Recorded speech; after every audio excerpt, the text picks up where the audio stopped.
Students, আজকে তোমাদের WBCS 2024 preliminary যারা এই বছর দেবে তারা ঠিক কি স্ট্র্যাটেজি গ্রহণ করবে আমি এই ভিডিওটিতে পুরোটা ব্যাখ্যা করব। ভিডিওটা পুরোটা দেখার জন্য অনুরোধ রইল।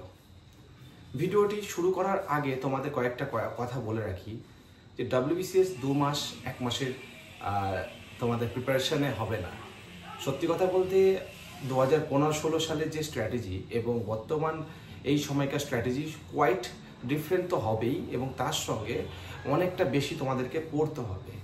অনেকে ভুলগুলো যেগুলো করে সেগুলো হচ্ছে, ধরো কিছু বই আছে যার মধ্যে সব সাবজেক্টগুলো একসঙ্গে দেওয়া আছে, সেই সব বইগুলো ফলো করা।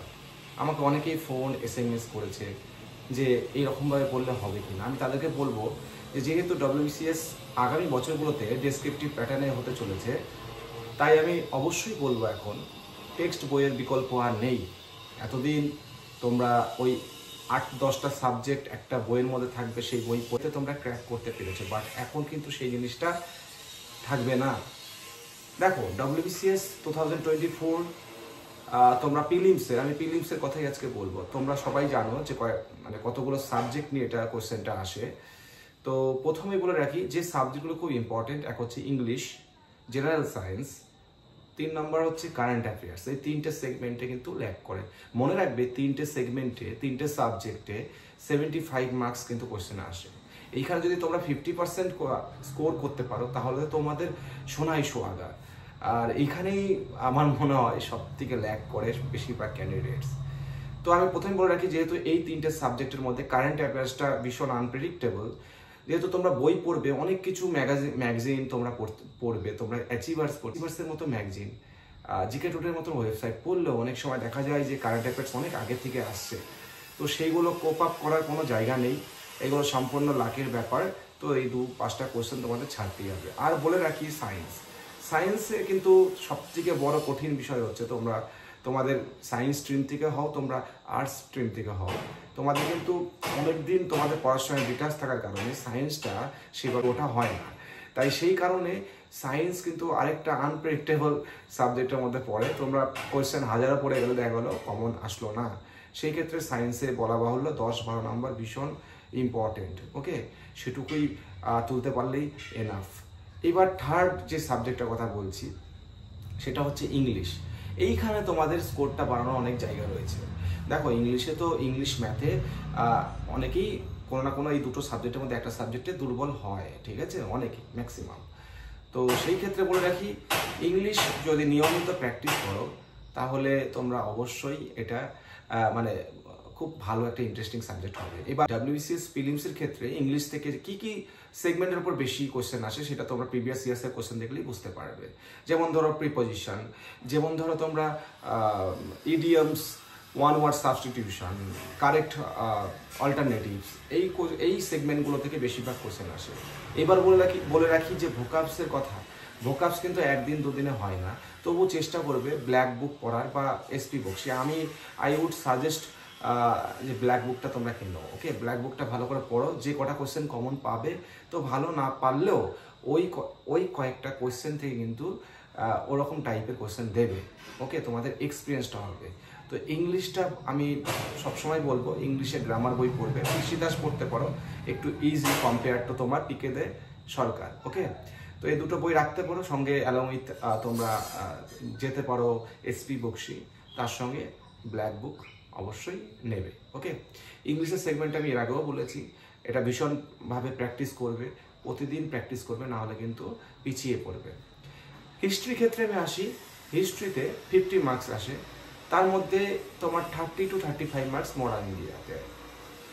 তো এই সেগমেন্ট থেকে মডার্ন ইন্ডিয়ার কথাই বলছি, বেশি করে পড়ো।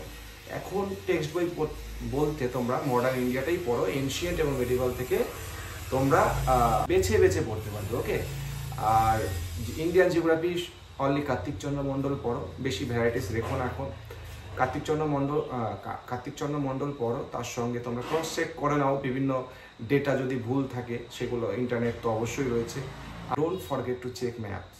মনে রাখবে জিওগ্রাফির ক্ষেত্রে যে কার্তিক চন্দ্র মণ্ডল পড়ো, যাই পড়ো, ম্যাপটা কিন্তু ভালো করে দেখবে। এবার আসি Indian polity, Laxmikanth, very very মানে কি বলবো, একটা সাবজেক্ট যেটা পুরো একদম অতুলনীয়, কম্প্যাক্ট। নিতিন সিংহানিয়া স্যারের ইন্ডিয়ান ইকোনমি এখন থেকে দেখো সময় এখন কম আছে, তো ইন্ডিয়ান ইকোনমি পড়ার চেষ্টা করবে নিতিন সিংহানিয়া স্যারের বই থেকে। তবে প্রিলিমসে কিন্তু ইন্ডিয়ান ইকোনমি কম আসে, সেই জন্য তোমরা অন্য বইও দেখতে পারো, বিশেষ বিশেষ চ্যাপ্টারগুলো, যেমন তোমার ইন্ডিয়ান ব্যাংকিং সিস্টেম। ওকে, এখান থেকে কোয়েশ্চেন আসতে পারে, যেগুলো পঞ্চবার্ষিকী পরিকল্পনা, এইসব জায়গাতে কোয়েশ্চেন দেয়। এরপর আসি ম্যাথ, রিজনিং, এটা নিয়ে কোনো চিন্তা ভাবনা করার জায়গা নেই, তোমাদের প্র্যাকটিস করতে হবে। আমি বইয়ের লিস্ট অলরেডি বলে দিয়েছি আমার চ্যানেলে। বলি কারেন্ট অ্যাফেয়ার্সে ওই বললাম, তোমরা জিকে টুডে ফলো করতে পারো, অ্যাচিভার্স ফলো করতে পারো, যাই ফলো করো না কেন, কারেন্ট অ্যাফেয়ার্স ওইভাবে কমন পাওয়া যায় না, তবে যেগুলো খুব ইম্পর্টেন্ট কোয়েশ্চেন সেগুলো পড়ে রাখবে। এবার দেখো, সবথেকে বড় কথা হচ্ছে WBCS প্রিলিমিনারি পাস করতে গেলে তোমাদেরকে আমি কয়েকটা পয়েন্ট বলছি। 1 নম্বর পয়েন্ট, টেক্সট বইগুলো এখনই পড়া কমপ্লিট করে দাও। WBCS প্রিলিমসের 1 মাস আগে, কিন্তু কন্ডাক্ট হওয়ার 1 মাস আগে তোমাদের টেক্সট বইগুলো পড়তে হবে অবশ্যই।